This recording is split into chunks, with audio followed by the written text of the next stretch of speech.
Windows auto update, যারা Windows 10 auto update disable করতে চান তাদের জন্য এই ভিডিওটি। আপনারা দেখুন আমি কিভাবে উইন্ডোজ অটো আপডেট ডিসেবল করতেছি। প্রথমে আপনারা সার্চ অপশনে আসবেন, এখানে লিখবেন সার্ভিসেস, এই যে দেখতে পাচ্ছেন সার্ভিসেস, এখানে ঢুকবেন। এরপরে এখান থেকে উইন্ডোজ আপডেট যেটা আছে সেটা খুঁজে বের করবেন।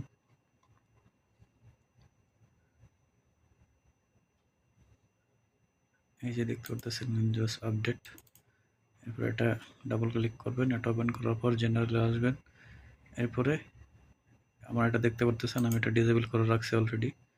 আমার এখানে ম্যানুয়াল থাকবে, অটোমেটিক থাকবে, আপনারা ডিসেবল করে নেবেন। এরপরে অ্যাপ্লাই করবেন, ওকে করে দেবেন, ব্যাস আপনাদের কাজ শেষ।